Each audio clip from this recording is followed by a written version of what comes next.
Good morning, India. I am Shalini Kumar with the latest updates from the world of alcoholic beverages and hospitality. Let's first check out some regulatory news updates. Indian Commerce Ministry notified a tariff rate quota for certain items including beer made from malt, rum and procedure for imports of those goods under India-Mauritius Free Trade Agreement.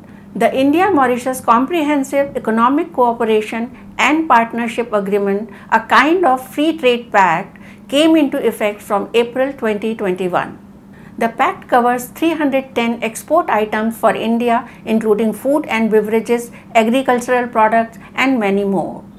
The items that are permitted under tariff rate quota under the pact including beer made from malt, 20 lakh litres at 25% duty, and rum 1.5 million litres at zero duty.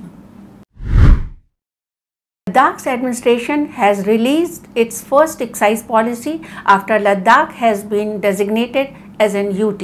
The new excise policy has been implemented for the period of September 2021 to March 2022.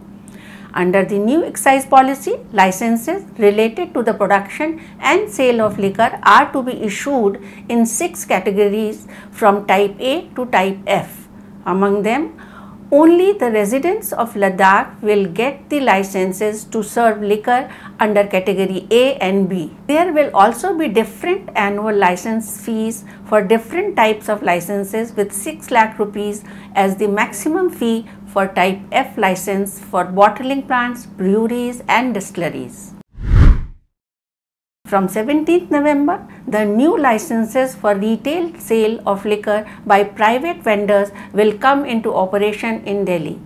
The date will also mark the exit of the Delhi government from retail liquor business. However, under the excise policy, all government retail vendors having L8 license for selling country liquor, all businesses possessing medical toiletry preparation permits and canteen store departments authorized to sell Indian or foreign liquors can continue to operate till 31st March 2022.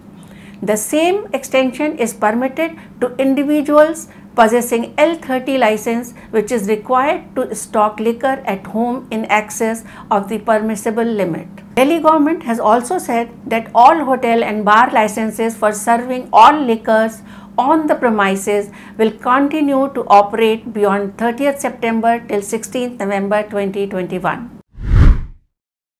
Tamil Nadu government has no intention to go for online liquor sale in the state.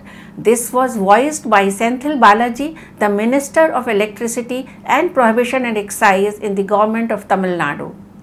He also added that the Prohibition Enforcement Wing, which cracks down to illicit arak and liquor smuggling in the state, has arrested 1.29 lakh people in 2021 so far in its objective to prevent the flow of spurious liquor, illicit arak and smuggling of IMFL from other states through Tamil Nadu. In UP, in the last 4.5 years, 515 mafias involved in illicit liquor trade were identified with the joint efforts of the police and excise department, and cases have been registered against 511 of them.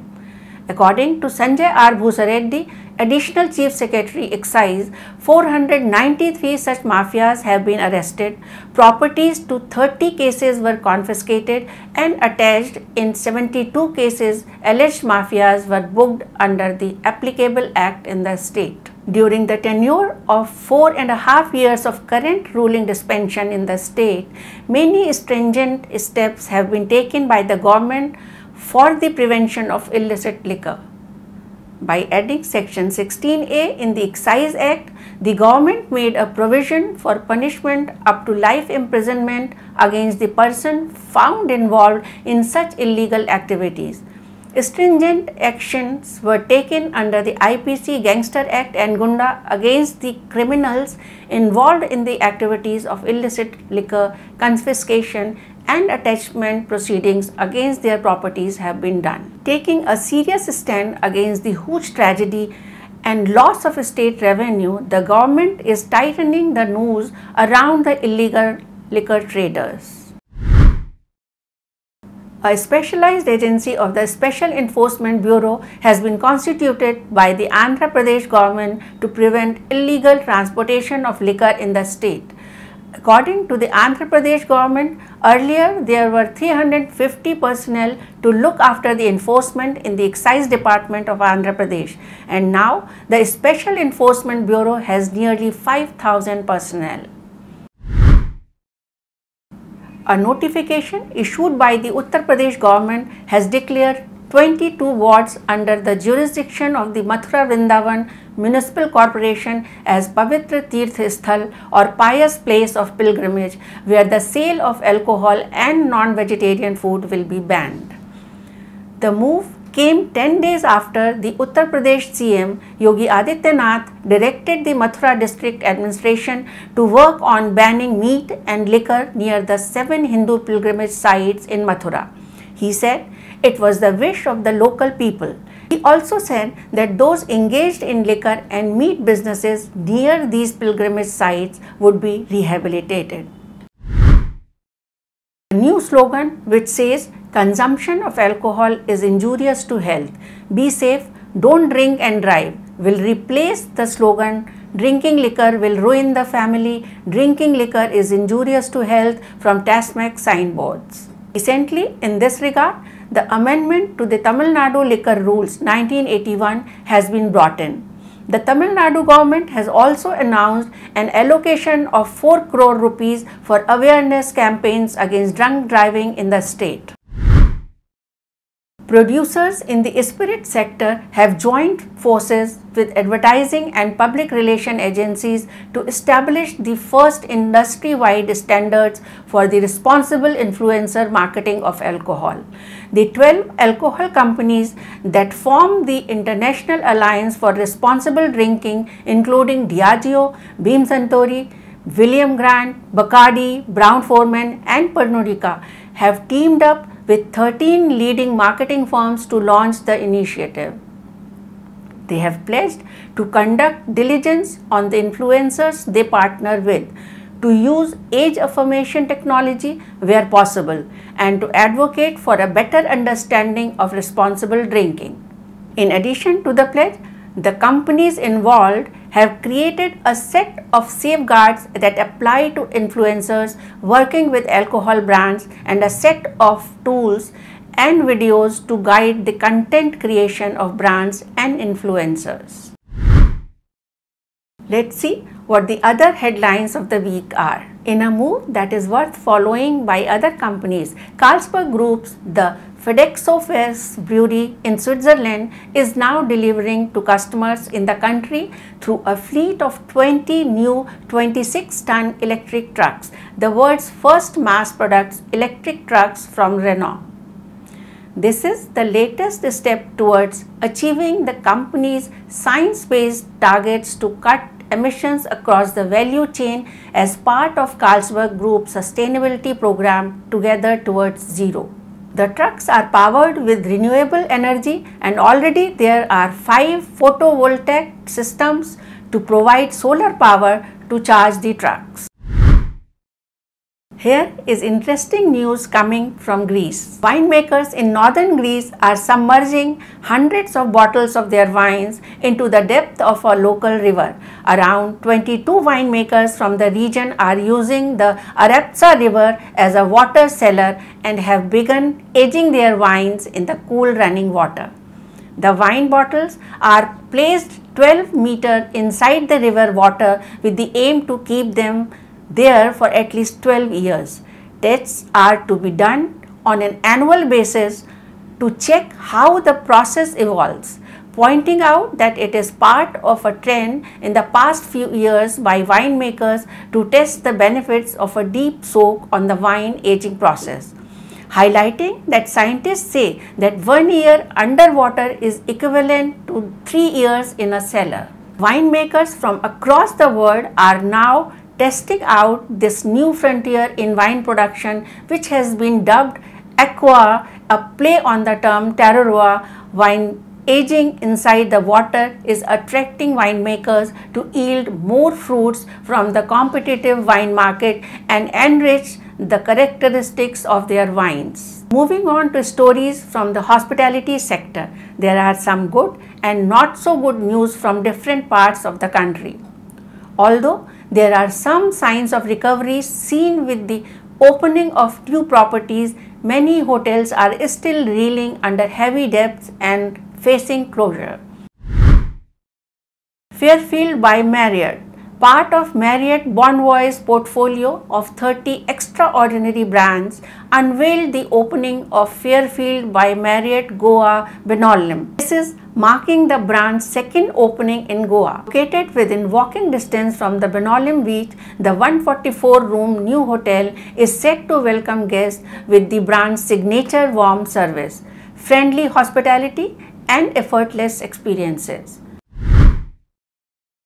However, news from Himachal Pradesh is not a happy one. As many as 17 hotels in Himachal Pradesh, Dharamshala, received takeover notices from a private bank due to non-payment of loans amid the COVID-19 pandemic. Even when the situation improved, Dharamshala saw tourist influx only for a brief period. The hill station was hit by a massive cloudburst and landslides in July this year. President of Hotel Association in Dharamshala, Ashwini Bamba, said, the sector was badly hit amid COVID-19 and several hoteliers couldn't repay their loans. In these difficult times, a new team has taken over the affairs of the National Restaurant Association of India. Kabir Suri, co-founder and director Azure Hospitality, has taken over as its new president. His selection was approved at the industry body's virtual annual general meeting. However, Prateek Pota, CEO Jubilant Food Works Limited, Sagar Daryani, CEO Wow Momo, has been appointed as the new vice president of the management committee. Asim Grover, director Big Chill Cafe, has been appointed as honorary secretary. All the appointments are for a period of 2 years. Microsoft has entered into a multi-year strategic alliance with OYO to work with the Indian startup to co-develop next-generation travel and hospitality products and technology. OYO will switch to Microsoft Azure for its cloud-based needs and co-develop solutions with the American giant to benefit patrons who operate small and medium hotel and home storefront. As part of this alliance, OYO will develop smart room experiences for travelers on the OYO platform, such as premium and customized in-room experiences for its guests. Using Microsoft's Azure IoT, the experience will include self-check-in supported by a digital register of arrivals and departures and KYC along with IoT-managed smart locks and virtual assistants. Moving on to some brands who have been making headlines globally, especially Beam Suntory's whiskies really seem to be enjoying its great times internationally. Oakesmith Gold and its blend variant Oakesmith International won gold and double gold at annual SIP Awards in California, USA. In addition, both brands won a bronze at the 4th London Spirits competition for quality, value and packaging. The Oakesmith brand, blended by world-renowned Shinichi Fukuyo of Japan, was launched in December 2019 in India. Premium international spirits company Beam Suntory received global recognition for 2 of its brands at competitions in the US and the UK earlier this year. In the much anticipated first ever global release of Yamazaki 55, the House of Suntory pays tribute to the passage of time and the legacy of the founding family of Japanese whiskey. Yamazaki 55 will be available in extremely limited quantities starting this month at a suggested retail price of $60,000 US. This limited edition expression joins Yamazaki's portfolio of award-winning whiskies including Yamazaki 12, Yamazaki 18 and Yamazaki 25. Extremely limited quantities of Yamazaki 55, of which 100 bottles were initially released in Japan in 2020, will reach select global markets including the United States, the United Kingdom, mainland China and Taiwan later this month. The multi-award winning Speyside Distillery has received a limited edition whisky created exclusively for the UK market. The Glenallachie 14-year-old Oloroso wood finish joins the innovative wood finish series. Presented at natural cask strength of 55.4%, the 14-year-old single malt is a small batch release. The Glenallachie 14-year-old Oloroso wood finish is available now exclusively from the UK's specialist retailers for 89.99 British pounds. In the other part of the world, something extremely interesting happened. Glenmorangie has opened the doors to its groundbreaking innovation distillery, a destination which promises to bring a kaleidoscope of delicious new flavors to whiskies. The name of this distillery is Lighthouse. Lighthouse is an on-site innovation distillery dedicated to a single malt brand and created solely for experimentation. Conceived to bring Dr. Bill Lumsden's most extraordinary ideas to life, it is a playground where he and his team can let their imagination run wild. To mark the Lighthouse opening, Glenmorangie is releasing a mouth-wateringly soft and fruity whiskey limited to 3,000 bottles. Aged 12 years and available only at the distillery, its spectrum of flavors is a sign of all the wondrous whiskies yet to come. It is priced at a retail price of £85. This was your update for the week. For detailed news, please visit our website www.spirits.in. Keep watching News This Week every Friday at the same time. Till next Friday, goodbye and stay safe. Enjoy your weekend and drink responsibly.